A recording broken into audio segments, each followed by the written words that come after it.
Hello, everybody. Hopefully, the internet holds up nicely and strongly. I'm going live on here. Normally, we did this in Anchor in the Ministry, Anchor in the Storm Ministries chit chat group, but since no one's available to join, I decided I'm just probably gonna end up doing it here for now, this time around. So, anyway, so last week we did Matthew 1:1 all the way. So Matthew chapter 1 is what we did last week, last Saturday. This Saturday we are doing Matthew chapter 2. So we're going to talk about it and look at deeper into it in all of chapter 2. So this is covering, the first part of this is covering the visit of the Magi. Okay?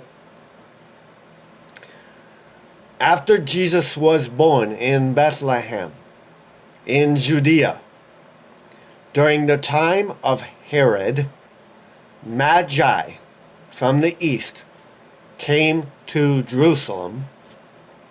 Okay, that's the first verse.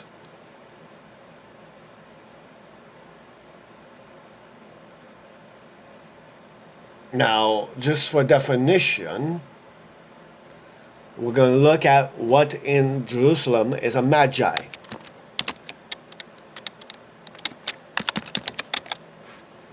So, a Magi in the Bible is a word for magus, which means also called wise men. Okay? They were pilgrims. Okay? And they paid homage to Jesus. But Magi are referred to as wise men and kings. The Magi is from the a Latin word magus, or in Greek magos. Okay, so just think of Magi. When they say Magi, think of wise men, 3 wise men. So like I think the equivalent today would probably be like scholars, people that are very scholared. They study the Bible. They've studied the Bible, kind of like they've really studied the Bible in depth. They've really dug into it deep and all of that stuff. Okay.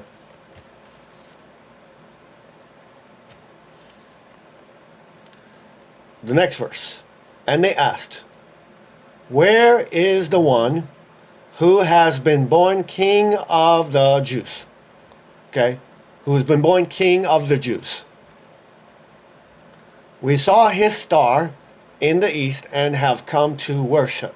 Now we all know that that's referencing prophecy in the Old Testament. Okay. The Magi realized that Jesus was born a king, not that he would become one later. He was born a king. Okay. It also indicates that the Magi were Gentiles. They were not Jews. Okay. They were Gentiles. Matthew wants to show the people of all nations acknowledging Jesus as King of the Jews, and they came to worship him. Now, there is a little hidden message in here for when you go up against people of different religions. For those that say Jesus is not God. Okay, I want you to pay attention to the last of this. "We saw his star in the east and have come to worship him." We saw his star in the east and have come to worship him.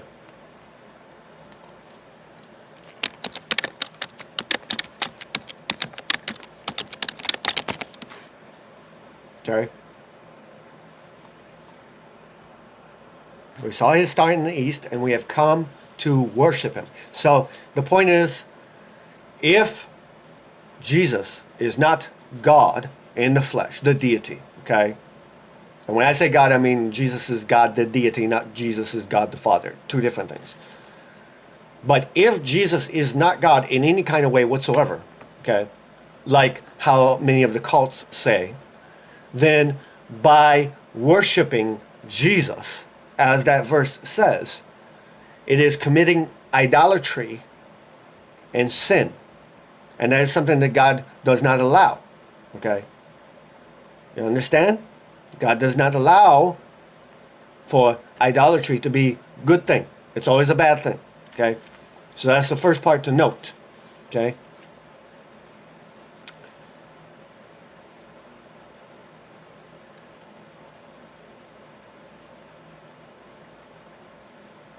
The stars was not an ordinary star. It was probably a planet or a comet or something similar to that.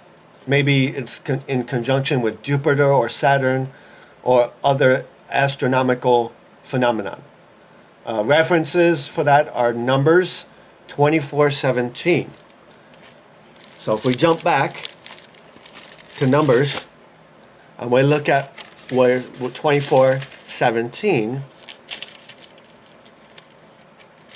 and making sure that I'm reading it correctly. Numbers 24:17 and note. 24:17 says, I see him, but not now. I behold him, but not near. A star will come out of Jacob, the descendants. So a star will come out of the family line of Jacob's family line. A scepter will rise out of Israel, out of the house of Israel. A scepter will rise. Okay. And then it goes on, and all of this talks about in 19 it also says it. A ruler will come out of Jacob and destroy the survivors of the city. That is in Numbers. Okay. Now let's look at the next verse in Matthew chapter 2. When King Herod heard this, he was disturbed. He was bothered. He was angry and agitated and very aggravated. Probably would be very similar. Aggravated, angry, whatever word you want to put there. And all Jerusalem with him was also angry. So it's combining that Jerusalem was disturbed the same as King Herod was disturbed. When he had called together all the people's chiefs, all of the chiefs, okay? All of the chiefs of the people, the priests, and the teachers of the law, he asked them where the Christ was to be born. See, this indicates that Herod did not know nothing of the Bible. He did not know the Word of God. If he had, he would have actually known where Jesus was supposed to be born. Okay? Through prophecy. Chief priests, Sadducees, who were in charge of worship at the temple of Jerusalem. So when it says chief priests and teachers of law, it's gathering like the Sadducees, the Pharisees, and everybody else, okay, at that time. He asked them, where would the Christ be born? They said, in Bethlehem, in Judea, because they're scholars of the Word of God. So obviously they're going to know where Jesus is supposed to be born, where the Christ is supposed to come from. Okay? For this is what the prophet has written. Okay? And I'm going to mark where that's at because we're going to read that as well. So we're going to read where it actually says it. But the referencing of a prophecy, one of the 109 distinct prophecies that have to be fulfilled by the Messiah. Okay? So that's what they're referencing, is one of the 109, if not more, distinct prophecies that have to be fulfilled by the Messiah. Okay? So here's what it says. But you, Bethlehem, in the land of Judea, are by no means least among the rulers of Judea.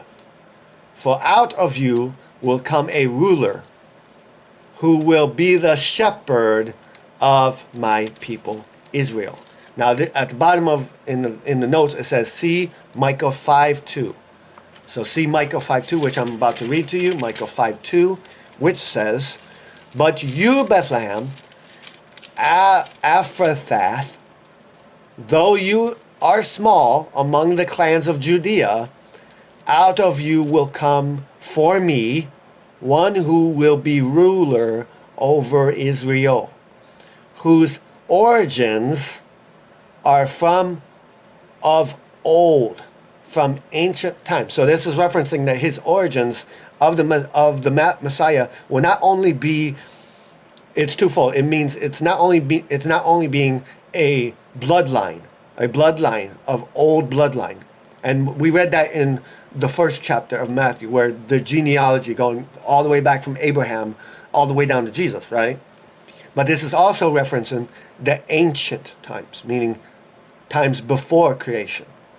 Because one of the things that they call God is the Ancient of Days.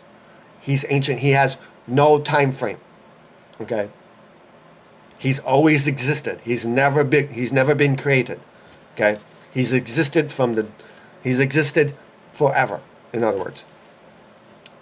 Whose origin are from old, from ancient times. So it's kind of, for me, when I read that, it's got double meaning to it. Okay? So that's that part. So here in Matthew 2, verse 6, they are referencing, they were saying, it was born in Bethlehem in Judea, because it was written by the prophets before that this is where it comes from. But you, Bethlehem, right? So they see that, but you, Bethlehem, in the land of Judea, or Judea, okay? So they have been able to figure out, okay, this is where he's supposed to be born. Will come out a shepherd. Now, the key thing about a shepherd is shepherds are meant to lead. Shepherds do not follow. Shepherds lead. Okay? And a shepherd leads with guidance. They lead with they lead with guidance, they lead with wisdom, and they lead with care for the ones that they're leading. They don't just lead blindly and go, okay, well, you're supposed to follow me, but if you don't manage to follow me, I'm just going to leave you behind. I don't care about you. They're very caring. Okay? Shepherds were caretakers. They understood their role to be a caretaker, to be watchmen over the sheep. And that also plays into the fact that as a shepherd, we who are sheep have to understand our place. It's not our place to lead when it comes to God. We have a bad habit in this world of asking God for things, but then not waiting for him to give us the answers. We go, oh, okay, let me pray to God. Okay, dear God, da, da, da, da, da. And then as soon as we're done praying, we're like, okay, now I'm going to go about my way. We don't even bother waiting for God to give the answer first. See, the key about waiting for God is you have to actually wait for God. You have to actually wait on him and go, okay, God, however long it takes. And sometimes that waiting may be years. So that does actually mean that you do have to continue with your life, but it means the answer of your waiting on, right, is going to come maybe later at a later time. It's not going to come right then and there. Okay, so obviously that means by logic, you can't sit there. I mean, let's say, for example, God, you pray something for God, and God's like, okay, I'm going to send it to you 2 years from now, right? That doesn't mean that kind of waiting doesn't mean that you have to sit still in a position of prayer for 2 years. That's impossible. It's more referencing when it's talking about waiting, as in not trying to lead the way of what you're trying to pray for. So if you're praying for a spouse, it's not going, okay, well, I'm praying for a spouse, but now I'm just going to go ahead of God, and God, now that I've made the prayer, I'm just going to go marry anybody that I see fit to marry, and not wait on God to show me who to marry. Okay, big difference. That's the essence of waiting on God's direction, his guiding, specifically searching for and looking for, okay, what doors are God closing? What doors are God opening for me? What doors is God closing and opening? Which doors is he not allowing me to walk through? Which ways is he closing? Which ways are filled with problems? Which ways are filled with things that are going to pull me away from God? You know, so waiting includes all of that, okay? At least that's what it says to me. By the way, this discussion is just my thoughts, sharing with you on it, and things that I've learned over the years and still learning, okay? Then Herod called the Magi. So he called the wise men, the scholars, secretly. He didn't call them in public. He didn't go out, hey, everybody, I'm going to get the scholars. We're going to figure this out. No, he called them in secret. Shh, go get the scholars. Go get the Magi. Bring them secretly to me. Okay? He called them secretly and found out from them the exact time that the star had appeared. He figured out, he called them and they informed him of when the star showed up, when it appeared. Then he sent them to Bethlehem and said, go and make a a deep search for the child. As soon as you find him, report to me so that I too may go and worship him. There it is again. Worship him, meaning worship Jesus. So many times in the Bible, people just gloss over that. You're worshiping Jesus. If Jesus is not God, you're committing idolatry. That means it's something that God's not going to want. So why would it be in the Bible as something that's okay to do and not say, okay, well, it goes against it. Now, at the same time, Herod's trying to trick the Magi. Okay, he's trying to go, hey, go search for the kid. I want to go worship the kid too. But secretly he's going, I want to go kill the kid. We all know this to be fact. Okay. 2:9. After they had heard the king, after they had listened to the king, they went on their way. And the star they had seen in the east went ahead of them until it stopped over the place where the child was. Okay?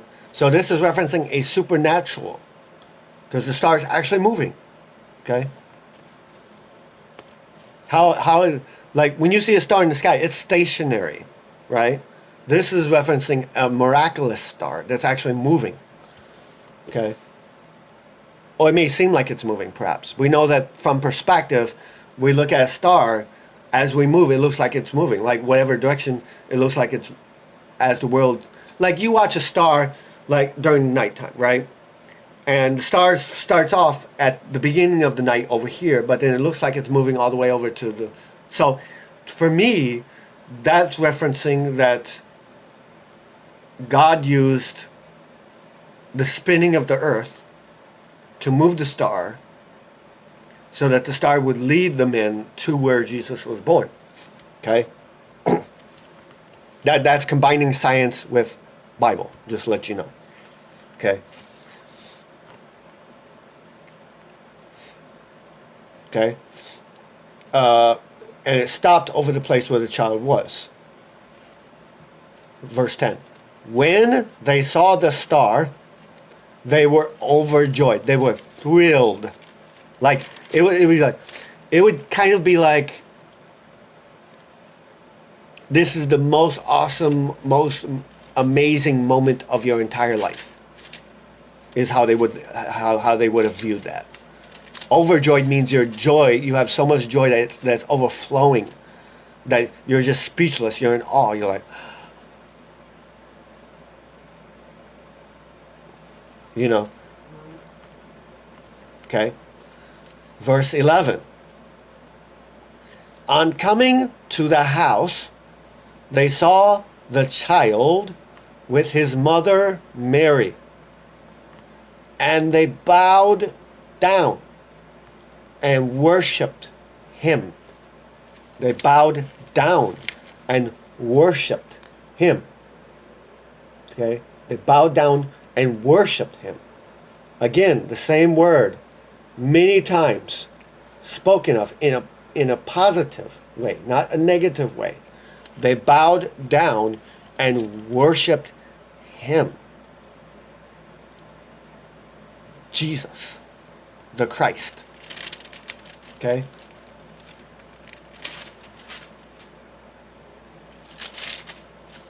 Okay? Bow down, submission, bow down, submit. When I see the word bow down, for me that actually signifies submitting yourself. God, I'm not worthy to be in your presence. God, I don't deserve to be here. Okay, bow down, reverence. So when I see bow down, I see two things. I see the word submitting, and I also see the word fear of the Lord in that word bow down. Because both those things tie together with being bowed down, right? If you're bowing down to someone, first of all, you're submitting to them, right? And if you're bowing down, on top of that, directly if it's related to the Lord, like bowing down to the Lord, you're not only submitting to him, but you're also giving fear of the Lord, which is fear of the Lord meaning great respect and honor. Okay? Then they opened the treasures and presented him with gifts of gold, okay, gold, and of incense, but like smelling, incense would be like good smelling stuff, like potpourri and stuff like that, and of myrrh. So we'll take a quick moment and we'll look at this. So house, contrary to tradition, the Magi did not visit Jesus at the manger. So in the world, like when you go to Christmas time, right? They have Jesus in a manger, right? In a little wooden trough used for pigs to eat that was filled with hay, and that's what they show in the Christmas theme. But that's contrary to the tradition, contrary to what the truth is, right? They did not visit him in the manger on the night of the birth, as did the shepherds. Okay, so the shepherds that were close by, they visited him on the night of his birth. The Magi actually visited him at a later time. The Magi, they came some months later and visited the child in his house, home, inside the home. The child was with his mother Mary. Every time the child and his mother were mentioned together, he was mentioned first. He was mentioned first. The child was mentioned first. Jesus goes first. This is why I don't believe in that whole Catholic, I'm going to pray down through the Mother Mary, all that mess. Nope. Not happening. Because I don't pray or bow down to nothing unless it's God. Or I should say that's where I strive not to do. Because we all make mistakes to bow down to things emotionally, mentally, or physically from one time to another. Okay? Gold, incense, and myrrh. The three gifts perhaps gave rise to the legend that there were three wise men. But the Bible did not indicate, the Bible does not indicate the number of the Magi. And that they were most certainly not kings. Myrrh. So here's some things to unravel the lies that you've been told of the world. First of all, that the Magi, actually, the three wise men actually visited Jesus in the manger, in the stable. Lie. They came later, at a later time, because they're traveling from the east, which takes many months to do. So it's impossible for them to get there the exact time that Jesus was born. Okay. Second thing is the Bible never indicates any specific number of Magi. The three wise men the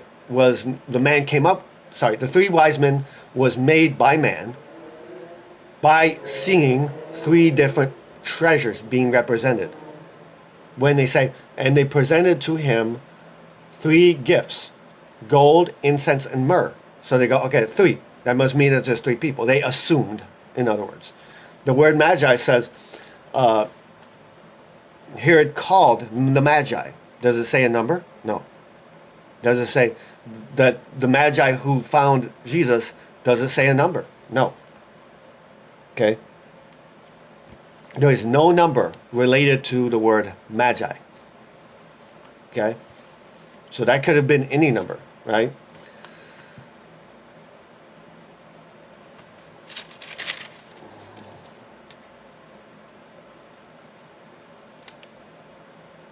Okay. All right. Could have been any number. So, but they bowed down. So now we got it, and they worshipped him again, referencing that he's God, the deity. Then they opened their treasures and presented him with the gifts. Blah blah blah. Because we already got there. So I don't mean to disrespect the Bible. Presenting him with gifts of gold and incense and myrrh. And having been warned, now the word having means previously. The word having means prior to them showing up.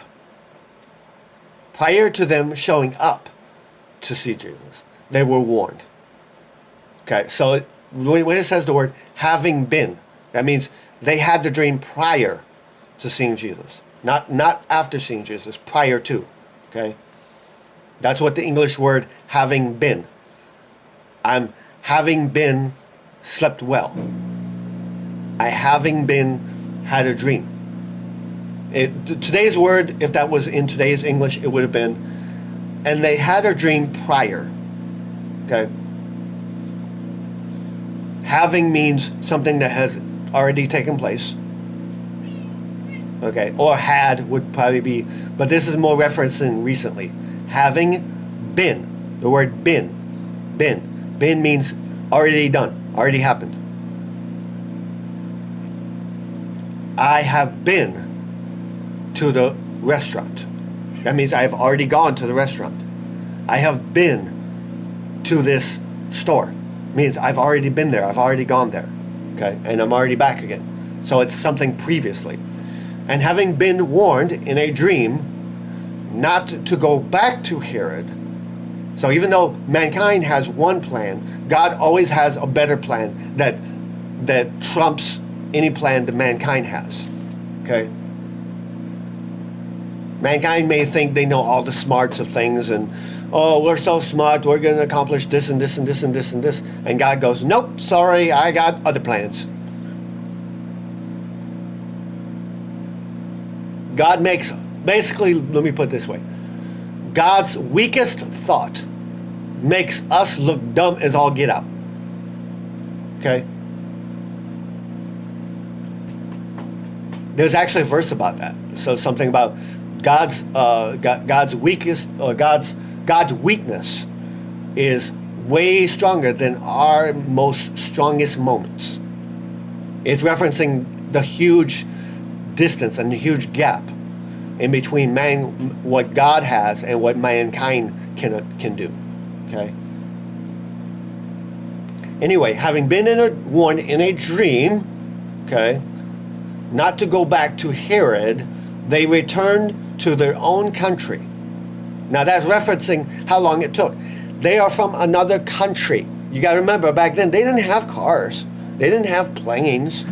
Okay, they didn't have anything like what we have today to be able to travel within one day's time. Okay, so if they came from another country, that would have been a journey that would have took months and months and months. Okay. I'll have to go check that here in a minute. Months and months and months and months. That would have taken a while. Okay. That would have taken them quite a while. Okay. All right. But they went to back to their country, not by the same route that they took. They took a different route. Okay.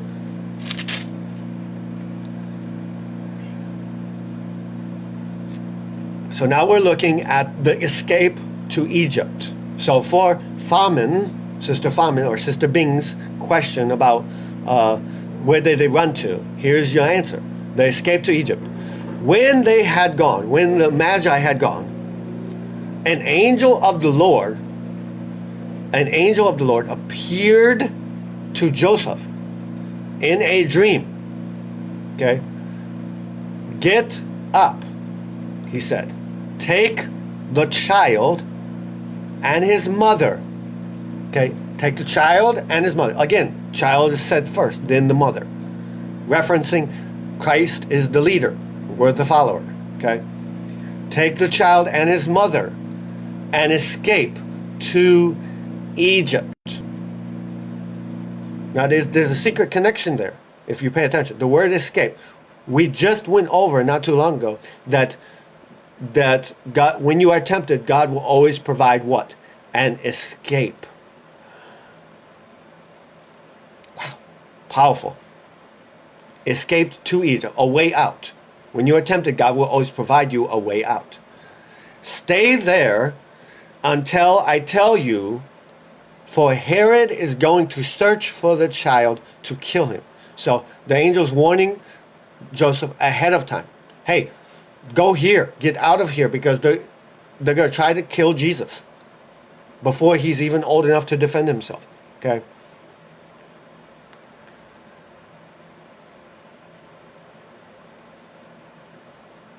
So part of that references that God respects the natural order of things. What I mean by that is that God understood that the child is defenseless. Okay? And although Jesus could have called down, even as a child, could have called down legions of angels, right? The child is still defenseless, right? Because remember, God never goes against man's free will to choose. That's why he warned him. He goes, hey, get out of here. I'm going to warn you. Get out, get away. Okay? God's way smarter. Our free will, God never disrespects our free will. That's why he never forces us to love him. He lets us choose which path we take. Okay?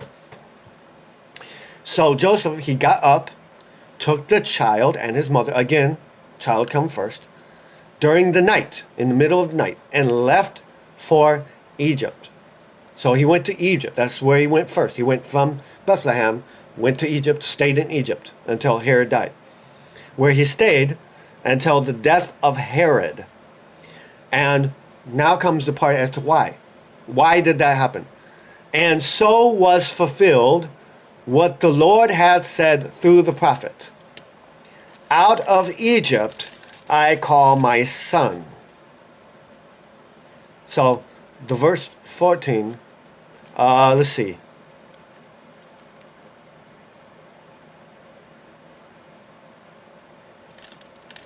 Sorry, that's verse 15 actually. That out of Egypt I call my, this is a quotation from Hosea 11:1. So let's go look at Hosea 11:1 for this, okay? Let's jump back and look at Hosea 11:1. God's love for Israel. When Israel was a child, I loved him. And out of Egypt I called my son. Okay? That is referencing Hosea 1:1. Sorry. Wait, is that right? No, sorry. Hosea 11:1. Okay? Hosea 11:1. Out of Egypt I will call my son. Remember, God's a God of prophecy, fulfilling prophecy. Every prophecy he has ever said is going to be fulfilled. He never lies about anything. Okay? Out of Egypt I called my son. Okay? So I'm going to highlight that because that's a prophecy coming true. Okay? And there's actually other parts to it too. They got other verses for that one. Okay? I called my son. 16. When Herod had realized, so now they're backtracking because they said Joseph stayed in Egypt until Herod died. But then they state, when Herod realized that he had been outsmarted by the Magi. See, he didn't even know that the Lord spoke to Magi. He just thought that the Magi were wise enough to see through his lies. He was furious. He was angry. And he gave orders to kill all the boys in Bethlehem and its vicinity, its area around Bethlehem, who were 2 years old and under. So 2 years old and below. So for those who wonder, okay, well, why did he kill all the babies? Simple. He wanted to make sure that Jesus was dead. So he just said, you know what? Instead of me searching for one child, I'm just going to kill every child underneath 2 years of age, and that should solve the problem. That was the point of doing that, okay? And So he had that order made in accordance, meaning in agreement with the time he had learned from the Magi. Because remember, before the Magi told him, okay, when did the star appear? Okay, the star appeared here. Okay, so some time has transpired from the time of Jesus' birth until the time that King Herod found out that he was tricked. Okay, so he's going, okay, some time has occurred by, so if I just make it kids boys 2 and under, kill all boys 2 and under, then I don't have to worry about a king that's coming. So that was his attempt to try to kill Jesus. Even though he didn't know where Jesus was, he decided, okay, well, you know what? I'm just going to kill all the boys in Bethlehem. Okay. Then what was said through the prophet Jeremiah. So even something bad.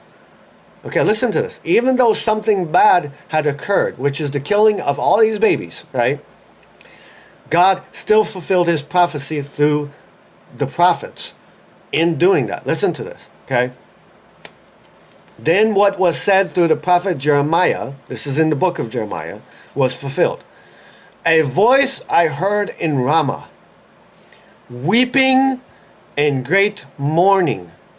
Rachel weeping for her children and refusing to be comforted because they are no more. Okay. So that's 18. So that's referencing Jeremiah 31:15. Okay. So let me jump to Jeremiah. I gotta find it first. Jeremiah's, I love all these silly tabs. Okay, there we go. Jeremiah, and it is referencing Jeremiah 31:15. Okay.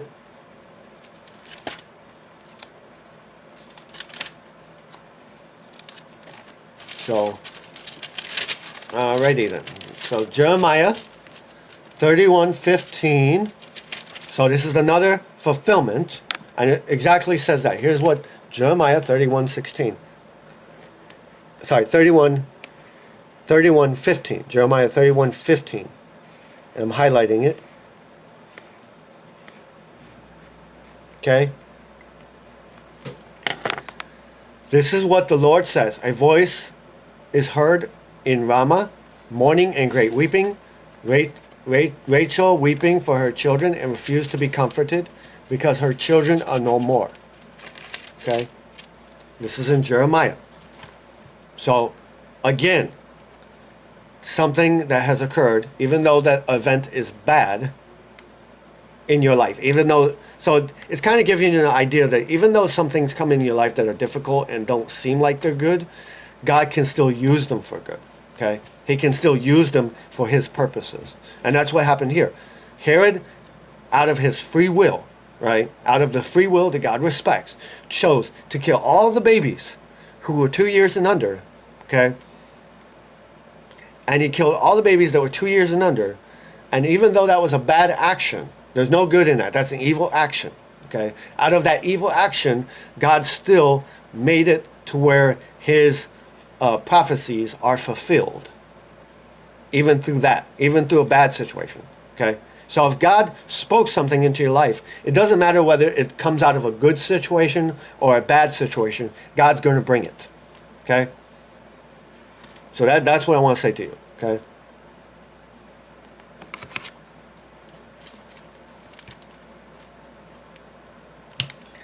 actually I'm going to use a highlighter for that.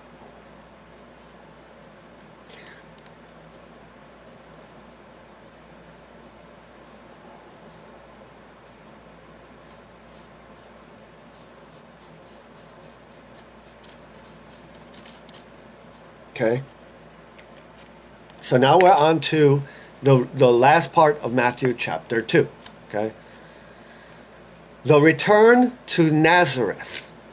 Okay. So now we have Jesus, who was born in Bethlehem, right? Went to Egypt as a child. So he moved to Egypt. Okay. After Herod died, an angel of the Lord appeared in a dream to Joseph in Egypt. Okay, so that's the next statement to look at. God appears to you where you are. God meets you where you are. He doesn't meet you where he wants you to be. He doesn't wait for you to get where he wants you to be and meet you. He meets you right where you are. So if you're filled with problems in your life, guess what? God's going to meet you where you are, problems and all, and he's going to help you through it. Okay? If you're dealing with struggles or issues or temptations or whatever, God's going to meet you in your weakest moments, because he wants you to know that he's there for you, whether it's in a weak moment, strong moment, whatever kind of moment. Okay?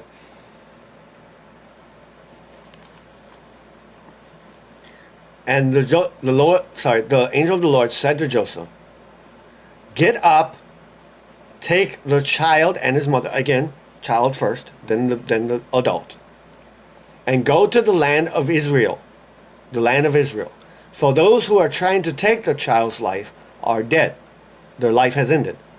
So he got up, took the child and his mother, again, child first, and went to the land of Israel. But when he heard that when it says when he heard, he's talking about Joseph. When Joseph heard that Archelaus was reigning in Judea, right, in a place of his father Herod, so this is the son of Herod, okay, he was afraid. Herod, he was afraid to go there. So he did not go back to Judea. Having been warned in a dream, he withdrew to the district of Galilee. The district of Galilee. Okay, so the district is like the section of the city. Okay, Galilee would be a section of the city of Nazareth. So continuing what it says, having been warned in a dream, he withdrew, meaning he decided to change his plans and went, but he decided to change his plans according to being warned in a dream. He didn't just, I'm afraid that the son of Herod's going to kill my baby. No, he only changed plans because the Lord instructed him to do so. Having been warned in a dream, he withdrew to the district of Galilee. And he went and lived in a town called Nazareth. That is why Jesus was a person who knew Egyptian language, right? And he also knew that he was a Nazarite, a Nazarene, okay? Jesus of Nazareth. That's where they get the name Nazareth from, because in his early growing up years, he lived in Nazareth, right? So the common term is when someone, in the old days, you would have, the way you would be recognized, right, was not by your last name. Like today, Kevin Smith, right? So for me, if I was in the olden days, it would have been Kevin of Kalamazoo. That's the home city where I was born. So it would have been Kevin of Kalamazoo, right? You were recognized by your first name and then the place where you're from. That's how they told one person from a different. Back then they didn't have last names. No. You just had your first name. You might have actually had your last name, but you never got. They might have had last names, but you never really went by it. If they did, you know what I mean? It would be John of this, James of this, John of this, Mary of this. But Mary had Mary Magdalene, for example. Mary Magdalene had a last name. You know, so I don't know. That's still one thing that I'm still trying to figure out. But I do know that much, that oftentimes in the Old Testament, they had a reference of where you were from attached to your name. So that's why Jesus became Jesus of Nazareth. Okay, as far as that goes. So in this was fulfilled yet another prophecy. What they had said to the prophets. He will be called a Nazarene. That is the very last verse of Matthew chapter 2. He will be called a Nazarene. Another prophecy. Okay? Yet another prophecy being made come true. God is a God of prophecy. Amen, amen, amen. Okay, so now that that's done, I'm going to look at the study and read the study for the rest of 2 below for you, okay? Here's what it says. The death of Herod in 4 BC. So they gave a time of when Herod died in 4 BC, 4 years after the birth of Christ. Out of Egypt I called my son. This quotation from Hosea referred to God's calling the nation of Israel out of Egypt in the time of Moses.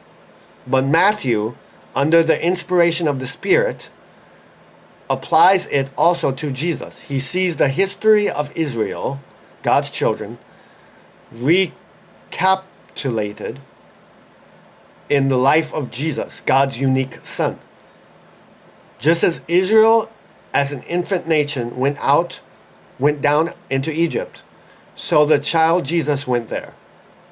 And as Israel was led by God out of Egypt, so also Jesus. So it's copying. So, remember, Israel became slaves to Egypt for 400 years. And then out of Egypt, they left Egypt. And the same principle is happening with Jesus.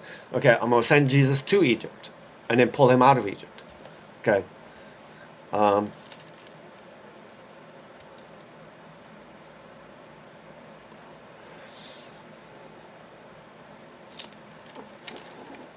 So here's the next thing. How long Jesus and his parents were in Egypt is unknown. Nobody knows it.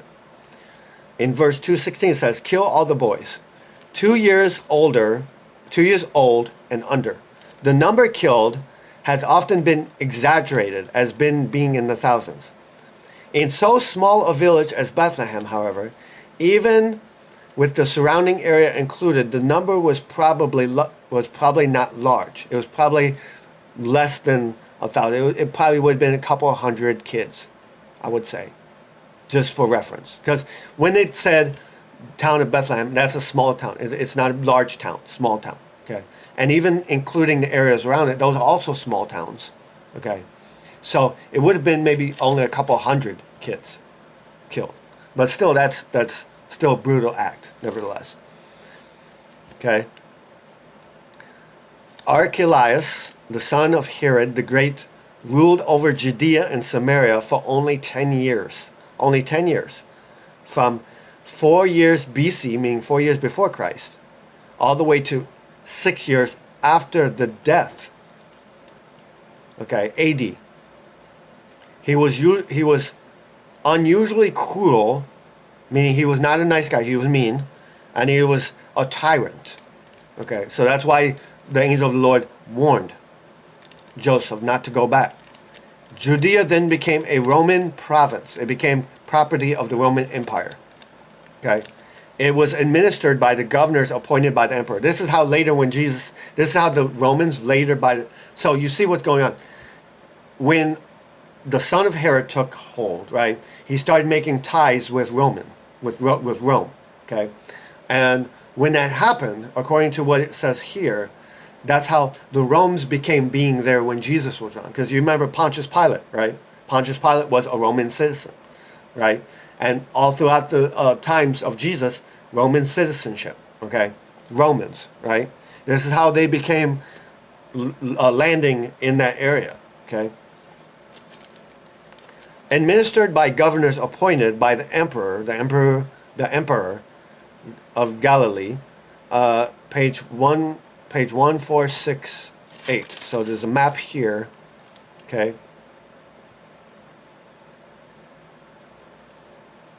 There's a map here and a time frame and all this stuff that, a little picture of a house of Herod and all that stuff, okay?